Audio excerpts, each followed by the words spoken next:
everyone else. We're use IDEANCE process, spiritual IDEANCE process. Step 2, desired state, desired outcome to supersize and grow your business. So this month, like every month this year, we are completing the month, ending the month, focusing on the process we came up with in January. And this year's process is the IDEANCE process. It's a 7-step process to help us to get massive improvement in a specific area and aspect of our life that we've been focusing on for the month.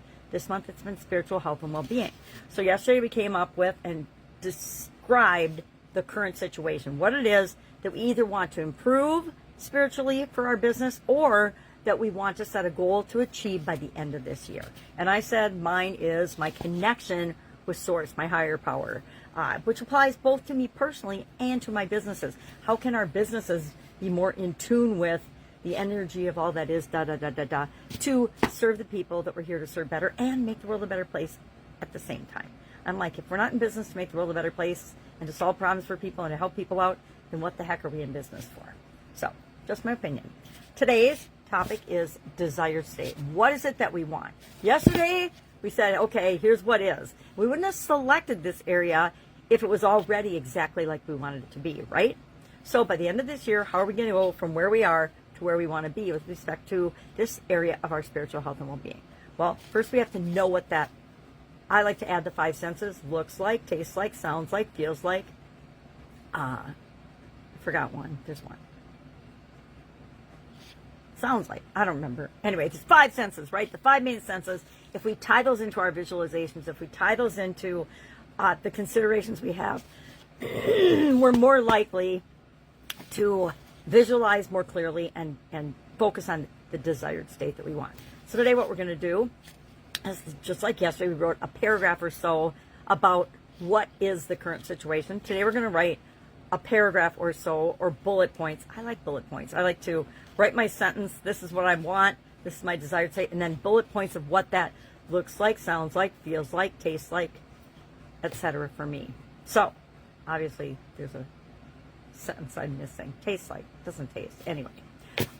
So, today, I like to do that, and I'm going to do that, or what I really like to do is I like to think about it, spend like 5 minutes focusing on getting self-aware about the topic, and then as I go about my day, add things to my piece of note paper or my handy-dandy annual challenge journal, which is around me pretty much all day long. So it's easy to just jot things down in that.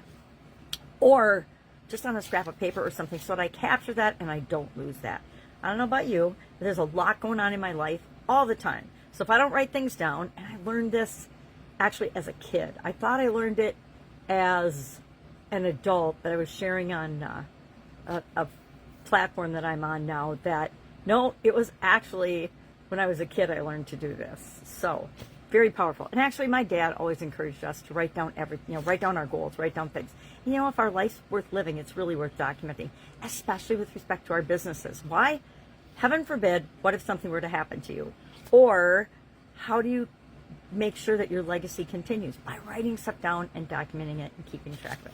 It also helps to streamline, automate, and improve processes, etc. So I'm big on writing things down. So today, journal, write down, share, talk with someone else for your organization and say, okay, this is what we're working on. This is what the current situation is. What do we want it to be? Because until we know where we are and where we want to be, nothing happens. We just stay stuck in a loop of wishing we were somewhere else until we actually identify those two, and then as soon as we identify our desired state, this is a secret most people don't know about. As soon as you get clear on what it is that you want in your desired state in any area or aspect of your life, things will start to show up, and you'll actually start to see them. They're there all the time. They're always around us, but we don't even let ourselves see things until we're ready to take action and move toward the thing that we want. All right, any questions? Hit me up and ask. Otherwise, have an amazing day, and I will, of course, be with you tomorrow.